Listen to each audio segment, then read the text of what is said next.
राष्ट्रवादी युवा अधिकार मंच के राष्ट्रीय अध्यक्ष शशांक शेखर सिंह पुष्कर 2 दिवसीय के दौरान पहुंचे अत्रौलिया।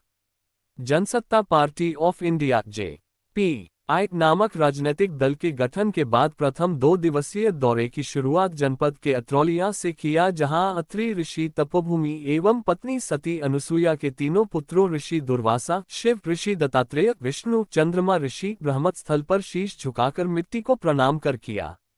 शनिवार को अत्रौलिया स्थित निरीक्षण भवन में प्रेस प्रतिनिधियों से वार्ता करते हुए बताया कि नकारात्मक राजनीति के चलते ऋषियों, मुनियों, तपस्वियों, साहित्यकारों की भूमि आजमगढ़ आज अपने सामाजिक, साहित्यिक, सांस्कृतिक, राजनैतिक अस्तित्व के लिए अंतिम सांसें ले रहा है, जबकि आजमगढ़ राजनैतिक, साहित्यिक, सांस्कृतिक एवं सामाजिक पटल पर हमेशा अग्रणी रहा है।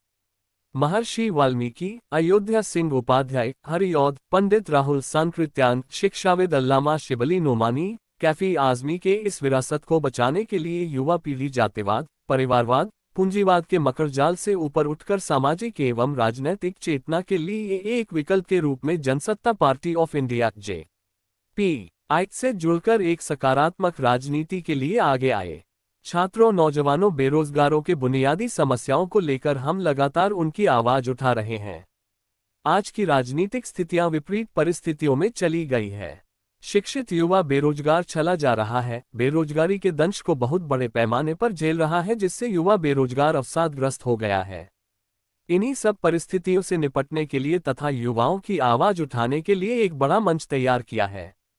इस मौके पर अंकित गुप्ता, सुजीत गुप्ता, विकास तिवारी, अर्जुन निषाद, विजय प्रताप यादव, विनोद सिंह, देवी प्रसाद पांड्य, 80 विक्रम बिंद, धर्मवीर सेठ सहित तमाम पदाधिकारी व कार्यकर्ता मौजूद रहे।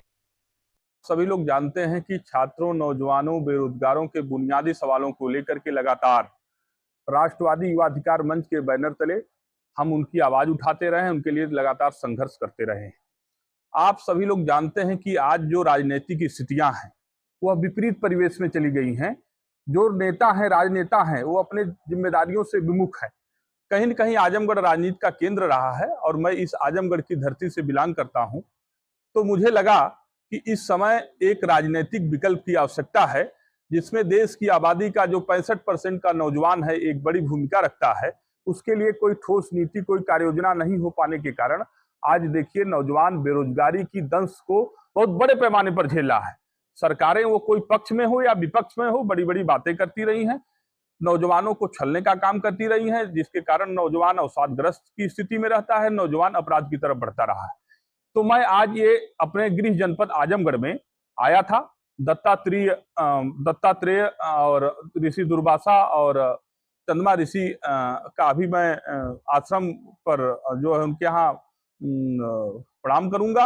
अभी आपके अत्रौलिया में आप लोग जानते होंगे कि अत्रि ऋषि का एक यहाँ तपोस्थली है। उस तपोस्थली पर हम लोग अभी गए थे और उस तपोस्थली के बारे में जाना। और आप जानते हैं कि अत्रि ऋषि के नाम पर ही अत्रौलिया का नाम शायद पड़ा है, ऐसा लोग बताते हैं। यहाँ के जो पुराने बुजुर्ग से हमारी बातचीत हुई, तो आज यह एक बड़ा कार्यक्रम था। हमारा कार्यक्रम पूर्ण रूप से एक तरीके से आध्यात्मिक समझ लीजिए, और उसी क्रम में एक राजनीतिक भी हम लोगों ने सोचा कि आप लोगों से बातचीत करके जो नई पार्टी बनी है जनसत्ता पार्टी ऑफ इंडिया, उसकी एक औपचारिक घोषणा भी अपने आजमगढ़ जनपद में करी जाए। ये पार्टी बनाने का मुख्य मकसद क्या है? पार्टी क्यों बनाई गई? और जैसे कि भ्रष्टाचार लगातार चल रहे हैं सरकार में जी, सरकार में कानून व्यवस्था और जो अधिकारी कर्मचारी हैं किसी की सुन नहीं रहे हैं, इसके बारे में क्या देखिए, जानना है? ये तमाम ऐसे कारण हैं, कारण एक नहीं है। कारण है आज की जो वर्तमान की राजनीति में किस तरीके के लोग राजनीति में स्थापित हैं। पूंजीवाद, जातिवाद और विरासत की राजनीति इस कदर हावी है कि जो योग्य व्यक्ति है वो कहीं न कहीं हाशिए पर हो जाता है। तो मेरी ये कोशिश रही है, 15 सालों का एक संघर्ष रहा है राष्ट्रवादी युवा अधिकार मंच के बैनर तले, कि हर उस व्यक्ति की आवाज उठाने की मैं कोशिश करता रहा हूं लगातार। और मेरी ये कोशिश है कि जब हर वर्ग की बात करना है, हर वर्ग के विषय में कोई ऐसी बातचीत करने की जरूरत पड़ेगी, तो उसके लिए एक बड़ा मंच चाहिए, जिसके लिए राजनीतिक रूप से मजबूत होना बहुत आवश्यक है। इसलिए उत्तर प्रदेश में एक राजनीतिक पार्टी की बहुत अति आवश्यकता थी। उस आवश्यकता को देखते हुए मैंने जनसत्ता पार्टी ऑफ इंडिया का गठन किया है और उत्तर प्रदेश में इसको राजनीतिक विकल्प के रूप में प्रस्तुत करेंगे। आपने जो पार्टी का गठन कर लिया है, आजमगढ़ में करवा में एक पुलिस कर्मचारी में मौत हुई थी, उसके लिए क्या, उस पीड़ित के लिए क्या करेंगे आप? देखिए, किसी भी पीड़ित, किसी भी व्यक्ति के साथ हमारी पूरी संवेदना है। और जिस स्तर की राजनीति, मैं जानता हूं कि राजनीति के शिकार ये कोई जरूरी नहीं है कि यदि किसी निषाद जी के यहाँ कोई घटना हो जाए तो कोई निषाद नेता ही जाएगा। वह कोई ब्राह्मण भी जा सकता है, क्षत्रिय भी जा सकता है, कोई राजभर भी जा सकता है।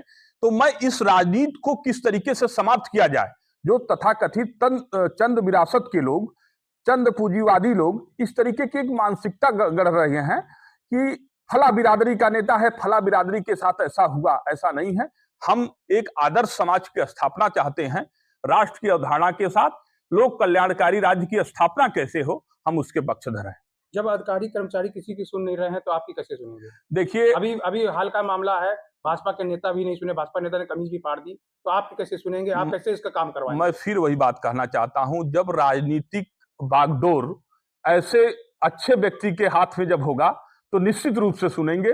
और अधिकारी भी समझते हैं कि कौन बैकडोर से आया है, कौन चाटुकारिता करके राजनीति किया है, कौन संघर्ष कर रहा है, अधिकारी को ये बात पता होती है। इसलिए आज देखेंगे कि आजमगढ़ में जितनी भी पार्टी है, वह पार्टी अपनी जिम्मेदारियों का निर्वहन नहीं कर पा रही है। यहां तक कि सत्ता की पार्टी को आप देखेंगे, एक नौजवान किस तरीके से अपने लिए नहीं लड़ पा रहा है। ये बड़ी दुर्भाग्य की बात है। और मैं नौजवानों से आह्वान इसीलिए करता रहा हूं कि नौजवानों को किसी के पीछे झंडा, बैनर, पोस्टर लेकर के घूमने की आवश्यकता नहीं है।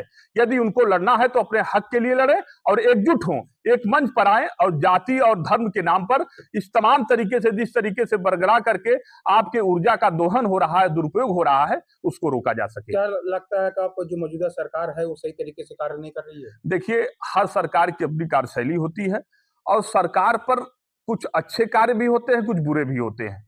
मैं लगातार, आप जानेंगे कि मैं किसी एक सरकार का कोई नुमाइंदा नहीं हूं, मैं किसी सरकार के उसके नहीं हूं। हाँ, मैं अपने बैनर तले समाज के लिए जब भी कोई सकारात्मक पहल करनी होती है, जब भी कोई समाज के लिए कोई ऐसी बात आती है, तो हम सबसे नंबर 1 पर खड़े नजर आते हैं। आप देखे होंगे कि आजमगढ़ में वो सिविल कॉलेज आजमगढ़ का प्रकरण रहा हो, चाहे जो भी यूनिवर्सिटी बनने का मामला रहा हो, हर जगह राष्ट्रवादी युवा अधिकार मंच की महत्वपूर्ण भूमिका रही है। जो प्रश्न किया गया था कि क्या सरकार अपने सही तरीके से काम नहीं कर रही है? नहीं, सरकार की कार्यशैली पर सवाल पूरा प्रदेश खड़ा कर चुका है। हम कार्यशैली पर नहीं, हम पार्टी इसीलिए बना रहे हैं कि हम व्यवस्था परिवर्तन चाहते हैं। सरकार कोई भी आएगी जाएगी, जब तक व्यवस्था चलाने वाला और व्यवस्था परिवर्तन नहीं होगा तब तक कोई संभव नहीं है। सरकारें आती हैं, जाती हैं। यही बात मैं फिर दोहराना चाह रहा हूं। मैंने आपसे कहा कि पक्ष और विपक्ष हमेशा, कभी वो सत्ता में रहे, कभी आज विपक्ष में है। आपने जो पार्टी का गठन किया है, बिल्कुल उसको भी सरकार बनाएंगे अगर जनता ने चाहा, तो क्या यही पूछा जा रहा है कि ये सरकार क्या काम नहीं करेगी, इससे अच्छा आप काम करेंगे? बिल्कुल, हम व्यवस्था परिवर्तन के पक्ष में हैं, इसीलिए जनसत्ता पार्टी ऑफ इंडिया का गठन किए हैं और उत्तर प्रदेश में एक बेहतर राजनीतिक विकल्प के रूप में प्रस्तुत करेंगे। एक लोक कल्याणकारी एक प्रारूप, एक विस्तृत कार्य योजना हम लोग बना रहे हैं और सभी हितों को लेकर, सभी वर्ग के हितों को लेकर के हम उस कार्य योजना को लेकर के जनता के बीच में जाएंगे और जनता को अपने पिछले संघर्षों को और आने वाले समय में क्या हम बेहतर कर पाएंगे, उन सारी चीजों से रूबरू कराएंगे। जब पार्टी का गठन हो गया, आगामी प्रधानी चुनाव है और विधानसभा भी है, क्या आप अपनी पार्टी से प्रत्याशी? बिल्कुल, पूरे उत्तर प्रदेश में आगामी चुनाव, जितने भी चुनाव होंगे, वो मजबूती से लड़े जाएंगे। इस खबर के प्रायोजक है गोल्डन बेकर्स एंड डेयरी, जिनका पता है main market Atraulia, Azamgarh. Note हमारे यहाँ ice cream, birthday cake, pastry, patties, नमकीन, बिस्कुट, दूध, दही, घी आदि सभी सामान उपलब्ध हैं तथा ऑर्डर देने पर मटर पनीर भी मिलता है।